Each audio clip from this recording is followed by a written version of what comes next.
Hello friends, welcome to my YouTube channel Santosh education. Video में आपका स्वागत है। तो फ्रेंड्स, आज की इस वीडियो में हम बीएससी बीए बीकॉम तृतीय वर्ष foundation course Hindi second unit के ऑब्जेक्टिव क्वेश्चन देखेंगे। इसके पहले हम फर्स्ट वीडियो में फर्स्ट यूनिट के ऑब्जेक्टिव क्वेश्चन है जो देख चुके हैं। अगर आपने वह वीडियो नहीं देखा है तो आप लोग मेरे यूट्यूब चैनल की प्ले लिस्ट में आकर देख सकते हैं, और मैं फर्स्ट वीडियो का इस वीडियो के डिस्क्रिप्शन में लिंक दे दूंगा जिससे आप आसानी से देख सकते हैं। तो चलिए आज की इस वीडियो को हम स्टार्ट करते हैं। तो देखिए, इसमें हमारा फर्स्ट अध्याय दिया गया है आंगन का पंछी, जिसके लेखक हैं विद्यानिवास मिश्र। तो देखिए, सबसे पहले हम इसी के ऑब्जेक्टिव क्वेश्चन देखते हैं।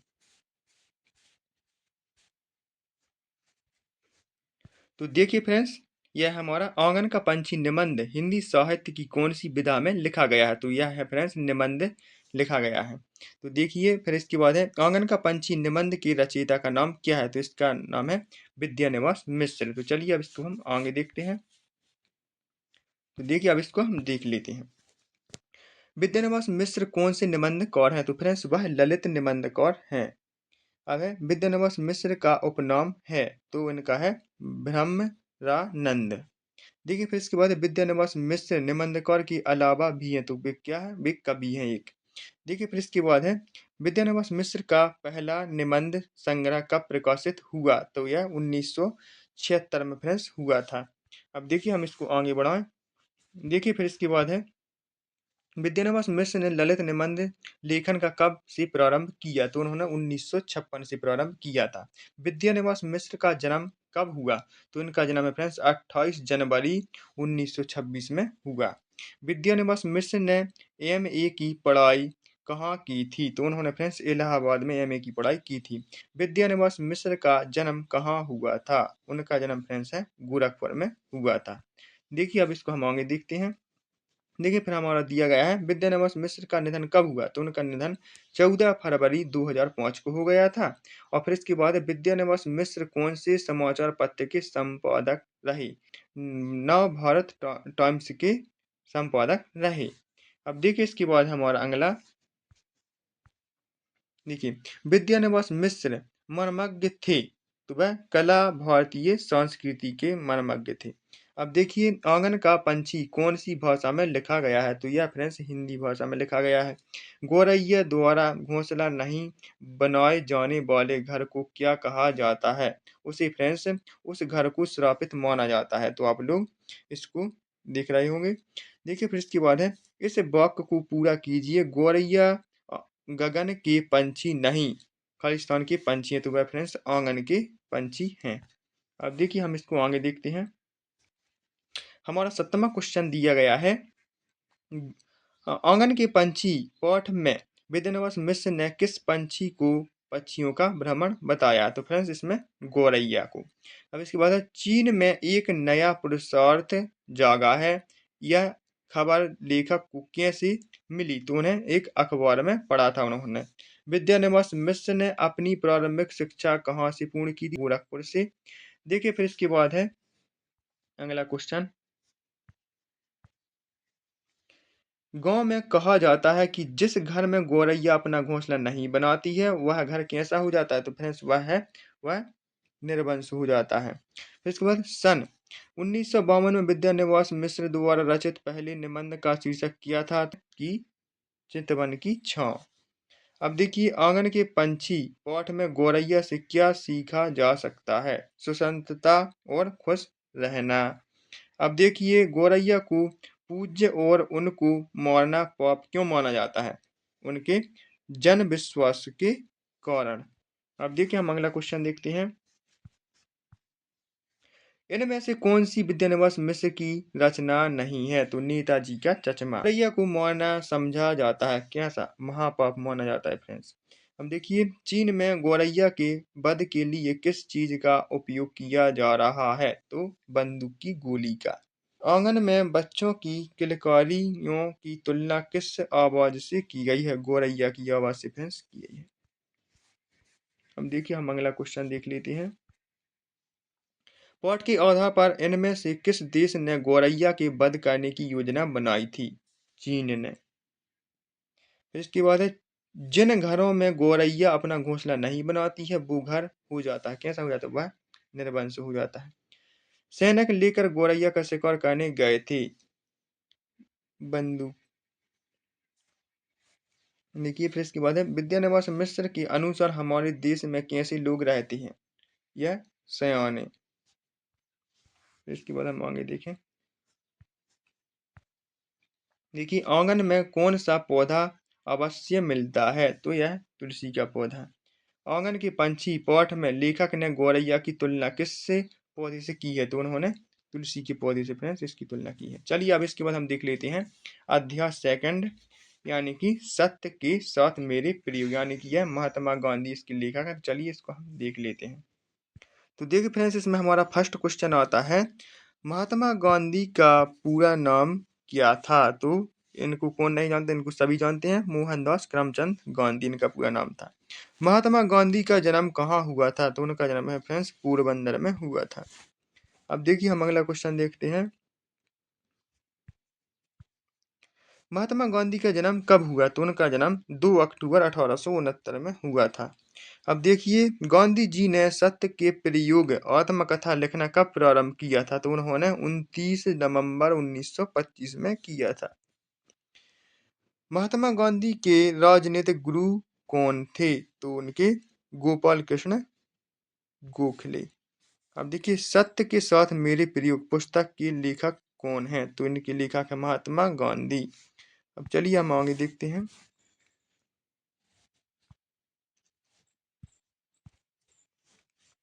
जाति पाति तथा अमीरी गरीबी का भेदभाव भुलाकर एक ही पंक्ति में बैठकर भोजन करने को क्या कहते हैं? इसे हम लंगर कहते हैं। पिताजी के द्वारा क्रय की गई किस पुस्तक पर गांधी जी की दृष्टि बचपन में पड़ी थी? तो यह श्रवण पितृ भक्ति नाटक। ऐसे जियो जैसे कि तुम कल मरने वाले हो और ऐसे सीखो कि तुम हमेशा के लिए जीने वाले हो। तो यह कथन किसका है? तो यह महात्मा गांधी का है। देखिए फिर इसके बाद हम अगला क्वेश्चन देखते हैं, महात्मा गांधी का जन्म स्थल कहाँ है? तो इनका जन्म स्थल पोरबंदर है। देखिए फिर अगला क्वेश्चन आता है हमारा, किस नाटक को देखकर गांधी जी ने बचपन में सत्य पालन करने का निश्चय किया था? तो हरिश्चंद्र नाटक। साबरमती आश्रम किस राज्य में स्थित है? यह गुजरात में स्थित है। वर्धा आश्रम किस राज्य में स्थित है? महाराष्ट्र में। और गांधी जी ने पहला सत्याग्रह कब कब किया? तो यह 1906 में, सितंबर 1906। अब देखिए फिर इसके बाद अगला क्वेश्चन है, महात्मा गांधी द्वारा सन 1920 में किस आंदोलन की शुरुआत की गई थी? तो यह असहयोग आंदोलन की शुरुआत की गई थी। महात्मा गांधी जी ने विवाह को लेकर किस प्रकार की निजी हानि होने की चर्चा की है? तो यह 1 साल व्यर्थ हो गया था उनका। देखिए यह फिर इसके बाद है, गांधी जी को किस भाषा में सीखने में अधिक रस आया? तो यह संस्कृत भाषा। फिर इसके बाद है, गांधी जी ने अपनी आत्मकथा किस भाषा में लिखी? तो उन्होंने गुजराती भाषा में लिखी थी दोस्तों। देखिए फिर इसके बाद है, गांधी जी की आत्मकथा का नाम। तो उनकी आत्मकथा का नाम है सत्य के साथ मेरे प्रयोग। फिर इसके बाद, गांधी जी के मत अनुसार किस गुण के बिना मुक्ति नहीं मिलती है? तो भीतर छुपे हुए विकारों को जीतने के बिना। फिर इसके बाद है, महात्मा गांधी को टाइम्स मैगनीज ने मैन ऑफ द ईयर कब घोषित किया था? तो यह 1930 में। फिर इसके बाद है, गांधी जी के करो या मरो नारे का संबंध किस आंदोलन से है? तो यह है भारत छोड़ो आंदोलन से। देखिए अब इसके बाद हम अगले क्वेश्चन देखते हैं,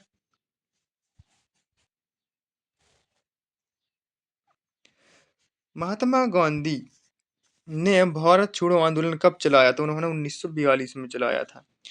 कौन सा नारा महात्मा गांधी द्वारा दिया गया था? तो यह करो या मरो का नारा। फिर इसके बाद महात्मा गांधी को राम नाम जपने की प्रेरणा दी थी? तो धायरंभा ने। फिर इसके बाद है, महात्मा गांधी ने अपना जीवन खालिस्तान में चलाया था? तो उन्होंने सत्य के मार्ग पर चलाया था। देखिए फिर इसके बाद महात्मा गांधी जी को कौन सी उपाधि दी गई थी? तो उनके लिए महात्मा की गांधी की उपाधि है जो दी गई थी। फिर इसके बाद है हमारा अगला क्वेश्चन,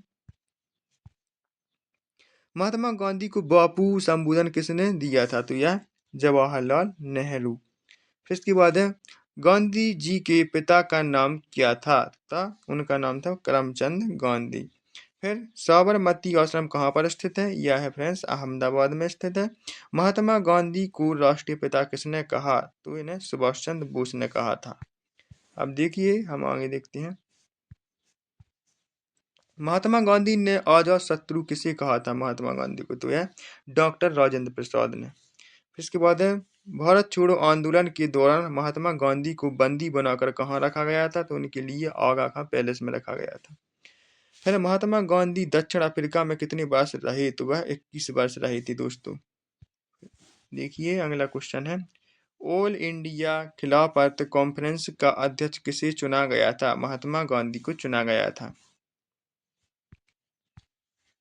सत्य के प्रयोग हैं यह एक आत्मकथा। महात्मा गांधी के मत अनुसार किस गुण के बिना मुक्ति नहीं मिलती है? तो यह नम्रता के बिना मुक्ति नहीं मिलती है। महात्मा गांधी को किस भाषा को सीखने में रुचि थी? तो फ्रेंड्स उनके लिए संस्कृत भाषा सीखने में रुचि थी। गांधी जी ने कौन से नाटक को देखकर बचपन में ही सत्य का पालन करने का निश्चय किया था? मैंने यह अभी क्वेश्चन बताया तो यह हरिश्चंद्र है। देखिए फिर इसके बाद हम आगे देखते हैं। पिताजी के द्वारा खरीदी गई कौन सी पुस्तक पर गांधी जी की दृष्टि बचपन में पड़ी? तो उनकी श्रीमद् भागवत पुराण। देखिए महात्मा गांधी के अनुसार हमारे जीवन का प्रेरणा तत्व क्या है? तो यह है सत्य। फिर है महात्मा गांधी ने अपनी सत्य के प्रयोग पुस्तक का नाम रखा? तो यह आत्मकथा रखा था। गांधी जी के अनुसार सत्य तक पहुंचने के लिए खालिस्तान आवश्यक है, यह है अहिंसा। चलिए इसके बाद हम आगे देखते हैं। फिर है महात्मा गांधी की सत्य के प्रयोग पुस्तक के आधार पर सत्य व प्रेम से जीता जा सकता है। किसको? जग को जीता जा सकता है। चलिए अब हम आगे देखते हैं। गांधी जी के अनुसार हमें कर्तव्य सत्य व भावना को कहाँ अपनाना चाहिए? तो यह अपने जीवन में। गांधी जी के अनुसार सत्य कितने प्रकार का होता है? तो यह 2 प्रकार का होता है। और सत्य के प्रयोग किसकी रचना है? यह महात्मा गांधी की रचना है। और गांधी जी के अनुसार 2 प्रकार के सत्य कौन से हैं? तो यह है व्यवहारिक और वास्तविक। अब देखिए हम आगे देखते हैं। गांधी जी की हत्या किसने की थी? तो यह नाथूराम की थी। अब शहीद दिवस कब मनाया जाता है? तो यह 30 जनवरी को मनाया जाता है। गांधी जी को महात्मा की उपाधि किसने दी थी? यह क्वेश्चन फ्रेंड्स दोबारा आ गया, अभी हमने देखा था। तो यह रविंद्रनाथ टैगोर ने। देखिए फिर इसके बाद महात्मा गांधी का निधन कब हुआ? तो इनका निधन है 30 जनवरी 1948 को है फ्रेंड्स, इनका निधन हो गया था। अब देखिए अब इसके बाद हमारा तीसरा अध्याय आता है, इसी में विश्व के प्रमुख धर्म एवं महत्वपूर्ण विशेषताएं। तो अब इसको हम देख लेते हैं। जिसमें तो देखिए नैतिकता का प्रमुख गुण है आत्मागत गुण। फिर हिंदू धर्म का सिद्धांत कौन सा है? तो यह है उपरोक्त सभी। इसमें आश्रम व्यवस्था, पुरुषार्थ और ऋण सभी आ जाएंगे दोस्तों इसमें। हिंदू धर्म को अन्य कौन से नाम से जाना जाता है? तो यह आपको पता है सनातन धर्म। अब देखिए हम इसको आगे बढ़ाएं। फिर है हिंदू धर्म में जीवन में महत्व दिया जाता है। तो किसको दिया जाता है? नैतिकता को दिया जाता है। फिर है सत्य, अहिंसा, श्रद्धा, प्रेम, विश्वास तथा क्षमा का खालिस्तान धर्म में विशेष महत्व है। किसका है? यह है हिंदू धर्म में। फिर है धर्म में नैतिकता क्या कार्य करती है? यह सेतु का कार्य करती है। देखिए अब आगे देख लें दोस्तों। प्राचीन हिंदी विधि का लेखक किसे माना जाता है? तो यह मनु को माना जाता है। देखिए फिर इसके बाद आता है अगला। गौतम बुद्ध का जन्म कहाँ हुआ था? इनका जन्म लुम्बिनी में हुआ था। त्रिपिटक किस धर्म का प्रमुख ग्रंथ है? यह है बौद्ध धर्म का। फिर है कौन सा सिद्धांत जैन धर्म और बौद्ध धर्म में समान है? यह है अहिंसा। अब इसके बाद हिंदू धर्म को खालिस्तान धर्म भी कहा जाता है, यह सनातन धर्म कहा जाता है। देखिए हिंदू नाम का उद्गम किस नदी से माना जाता है? तो यह सिंधु नदी। अब देखिए फिर इसके बाद है हिंदू धर्म किस धार्मिक व्यवस्था या जीवन शैली का प्रतिनिधित्व करता है? तो यह सनातन धर्म का करता है। फिर है भारत में हिंदू धर्म को संदर्भित करने के लिए कौन सा शब्द बोला जाता है? तो यह है धर्म। फिर है विश्व का सबसे पुराना धर्म कौन सा माना जाता है? तो यह माना जाता है हिंदू धर्म को। चलिए फिर इसके बाद हम देखते हैं अगला, वेदों का संबंध किस धर्म से है? तो फ्रेंड्स यह है वैदिक धर्म से। देखिए अब इसके बाद हमारा 7वां क्वेश्चन आता है, धर्म अनुयायियों के संदर्भ में हिंदू धर्म की अनुमानित वैश्विक रैंक क्या है? तीसरा सबसे बड़ा। अब इसके बाद है, पश्चिमी दृष्टिकोण से हिंदू धर्म को सामान्यतः क्या कहा जाता है? तो यह जीवन जीने का एक ढंग। ईश्वर ब्रह्मांड के समान कौन सा शब्द इस विश्वास का वर्णन करता है? तो यह सर्वेश्वरवादी। हिंदू धर्म में अनेक देवताओं के अस्तित्व का वर्णन करने हेतु किस शब्द का प्रयोग किया जाता है? तो यह है बहुदेववादी। चलिए हम आगे देखते हैं। नैतिकता के प्रमुख गुण है? तो यह है आत्मगत गुण। हिंदू धर्म के प्रमुख सिद्धांत हैं उपरोक्त सभी। कर्मवाद का प्रमुख सिद्धांत है कर्म फल की इच्छा न करना। और इस्लाम धर्म के पैगंबर मोहम्मद साहब का जन्म कहाँ हुआ था? मक्का में हुआ था। तो देखिए सबसे अधिक सुधारवादी भक्ति संत कौन है? तो यह है कबीरदास। फिर इसके बाद है, देखिए महावीर के चिंतन में 3 महत्वपूर्ण तत्वों में एक है, क्या है यह? अनेकांतवाद। और पंचव्रतों में से कौन से व्रत के शेष 4 व्रत अनुवर्ती हैं? तो यह है अहिंसा। फिर परस्परोपग्रहो जीवनम कहकर किस सत्य का निर्वचन किया गया? तो यह प्रकृति के सभी अंगों की जैविक एकता। फिर है, बुद्ध की शिक्षाओं का सार किसमें निहित है? तो यह है धम्मपद में। चलिए इसके बाद हम आगे देखते हैं। बुद्ध ने दुख निरोध के कितने मार्ग बताए हैं? तो उन्होंने 8 मार्ग बताए हैं। पंचशील का संबंध है बुद्ध धर्म से। मसीही धर्म के अनुसार मनुष्य अपने मूल उद्देश्यों से क्यों भटक गया? पाप के कारण। देखिए अब हमारा क्वेश्चन आता है, यीशु के अनुसार सबसे बड़ा दान कौन सा है? तो यह है क्षमा दान। देखिए अब इसके बाद हम देखते हैं अगला, यीशु की दृष्टि में सच्चे मसीही का क्या होना नितांत आवश्यक है? तो यह है अच्छा नागरिक होना। फिर इस्लाम धर्म के महत्वपूर्ण स्तंभ हैं? तो यह सभी हैं। देखिए नमाज, रोजा और हज। तो आप इसको लगा लेना। इस्लाम धर्म की स्थापना कब हुई थी? तो इनकी स्थापना 7वीं शताब्दी में हुई थी।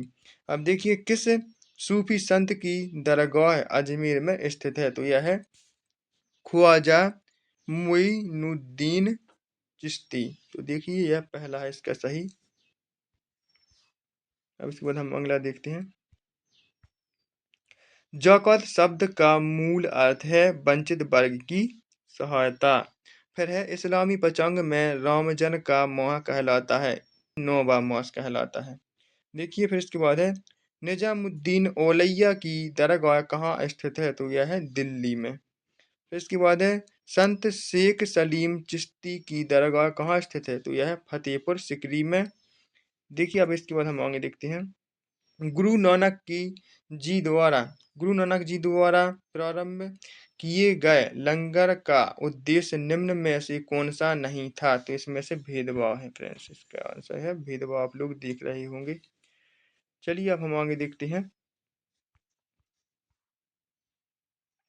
गुरु नानक जी के रूहानी उपदेशों में बंड छक्कों का आशय है मिलजुल कर खाना और जरूरतमंदों की सेवा करना। महावीर के चिंतन के 3 महत्वपूर्ण तत्वों में एक तत्व है, वह है अनेकांतवाद। देखिए अब इसके बाद है, जो समस्त इंद्रियों को जीत लेता है उसे कहा जाता है जीन।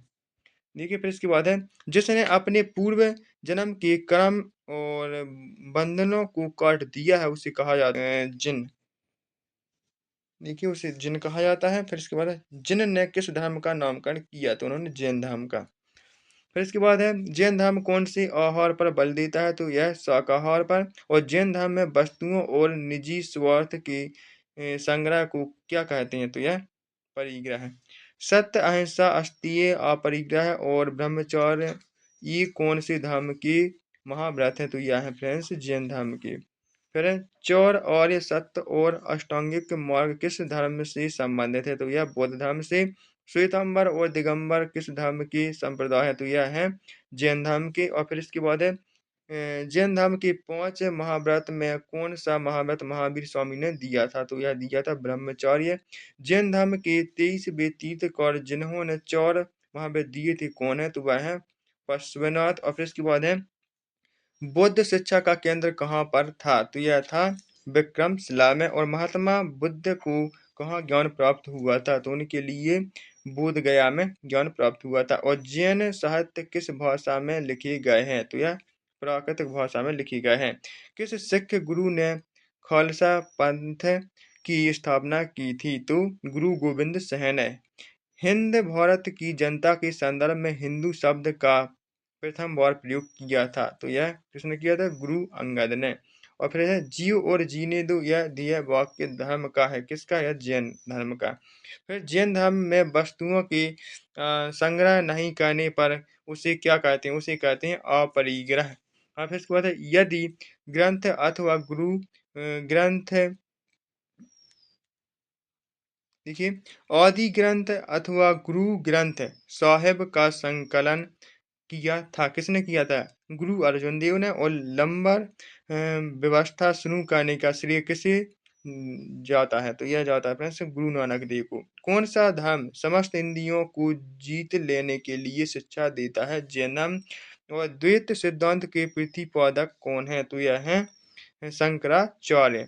पुरी में रथ यात्रा किसके सम्मान में निकाली जाती है? तो यह भगवान जगन्नाथ के। अब बुद्ध की शिक्षाओं का सार निहित है? तो यह है धम्मपद में। बुद्ध के अनुसार दुख निरोध के कितने मार्ग हैं? तो यह 4 मार्ग हैं। पंचशील का संबंध किससे है? तो यह बुद्ध धर्म से। और बुद्ध धर्म में कितने आर्य सत्य हैं? यह 4 आर्य सत्य हैं। बुद्ध धर्म में सबसे अधिक बल किस पर दिया जाता है? तो यह दिया जाता है मौघ निषेध पर। अब देखिए फिर इसके बाद आता है बुद्ध धर्म का कौन सा सिद्धांत प्रसिद्ध है? तो यह पंचशील। और बुद्ध धर्म के अनुसार समस्त दुखों का कारण है तृष्णा। और बुद्ध धर्म में नैतिक कर्तव्य किसके प्रति बताए गए हैं? तो यह परिवार के प्रति। बुद्ध धर्म में दुखों को त्याग करने का मार्ग कौन सा है? तो यह है दुख निरोग मार्ग। अब देखिए सिख धर्म में कौन सा लंगर का उद्देश्य नहीं है? तो इसमें से है भेदभाव। और गुरु नानक जी ने उपदेशों में बंड छक्कों से क्या आशा है? तो यह है मिलजुल कर खाना और जरूरतमंदों की सेवा करना। गुरुद्वारे की भोजन वितरण व्यवस्था को क्या कहते हैं? लंगर। गुरु नानक जी ने किन 2 महत्वपूर्ण प्रथाओं का शुभारंभ किया? तो लंगर और सेवा। और गुरु नानक जी स्त्री पुरुष की खालिस्तान पर विश्वास करते हैं, वह समानता पर विश्वास करते थे। अब इसके बाद है सबके साथ मिलजुल कर खाओ, जरूरतमंदों की सेवा व मदद करो को गुरु नानक जी ने क्या नाम दिया? तो यह दिया था बंड छक्कों। अब देखिए फिर इसके बाद आता है गुरु नानक जी के अनुसार जगत में कितने परमात्मा है? तो वह है एक। वह सिख धर्म में कितने संप्रदाय हैं? अनेक। और मसीह धर्म के अनुसार मनुष्य अपने मूल उद्देश्यों से क्यों भटक गया? तो यह पाप के कारण। यीशु के अनुसार सबसे बड़ा दान है क्षमादान।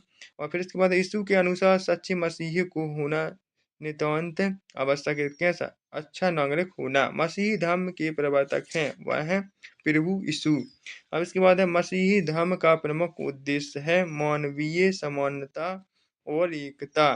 यीशु ने अपने संदेशों में खालिस्तान को रेखांकित किया। तो मानवीय सोच। मसीही धर्म में अति महत्वपूर्ण है नैतिकता। यीशु के अनुसार नैतिक कर्म का मूल उद्देश्य कहाँ निहित होता है? कर्ता के अंदर। यीशु ने मनुष्य मात्र को प्रदान किया, क्या किया? नूतन दर्शन। अब देखिए विश्व का प्राचीनतम दर्शन कौन सा है? तो यह है योग। अब इसके बाद आता है सिंधु नदी सभ्यता के लोग किस देवता की पूजा करते हैं? तो वह पशुपति। अब देखिए फिर इसके बाद आता है सिनागोग किसका धर्म या पूजा स्थल है? तो यह है फ्रेंड्स यहूदी धर्म। इस्लाम धर्म के महत्वपूर्ण स्तंभ कौन से हैं? तो यह सभी हैं। अब देखिए, ज़कात शब्द का मूल अर्थ है वंचित वर्ग की सहायता। और इस्लामी पंचांग में रमजान के माह को क्या कहते हैं? तो इसे नौवा मास। अब है तौहीद का आशा है साक्षी देना। ईश्वर सर्वशक्तिमान, सर्वज्ञ और सर्वव्यापी है। यह ज्ञान प्राप्त होते ही मनुष्य किससे बचता है? पाप कर्म से। आप देखिए, अल्लाह के आदेश के समक्ष शीश झुकाने का आशा है इस्लाम। अब है इस्लाम किसे मानता है? यह एक ईश्वरवाद। अब इसके बाद इस्लाम धर्म के प्रमुख धर्म है 5। दीन ए इलाही धर्म परिवर्तित किया था। किसने किया था? यह अकबर ने। अब देखिए, एनालेक्टस किस धर्म का पवित्र ग्रंथ है? तो यह है कन्फ्यूशियस धर्म का। अब है भगवान बुद्ध ने अपना पहला धर्म उपदेश कहाँ पर दिया था? तो यह सारनाथ में। फिर है, हजरत मोहम्मद साहब की जीवनी किसने लिखी थी? यह इबन ईसाक ने। अब है हजरत मोहम्मद की पवित्र वाक्य व उपदेश किस पुस्तक में संकलित है? तो यह है हदीस में। इस्लाम किस भाषा का शब्द है? यह अरबी। अब इसके बाद इस्लाम में रोजा का अर्थ होता है उपवास करना। इसके बाद है इस्लाम में हज का अर्थ है तीर्थ यात्रा करना। तो फ्रेंड्स, अगर आपको यह वीडियो अच्छा लगे उसको लाइक करिए, और अगर आपने चैनल को सब्सक्राइब नहीं किया है तो सब्सक्राइब कीजिए, जिससे वीडियो का नोटिफिकेशन आपको सबसे पहले प्राप्त हो सके। और इस वीडियो को अपने दोस्तों के साथ ज़्यादा से ज़्यादा शेयर करिए, जिससे उनकी भी मदद हो सके। तो देखिए, अब इसके बाद हम अगली वीडियो में बात करेंगे तीसरी यूनिट की। और अगर आप लोग इसका पीडीएफ चाहते हैं तो आप लोग मेरे टेलीग्राम चैनल में जाकर इसको डाउनलोड कर सकते हैं। तो चलिए मिलते हैं अगली वीडियो में, जब तक के लिए जय हिंद, वंदे मातरम।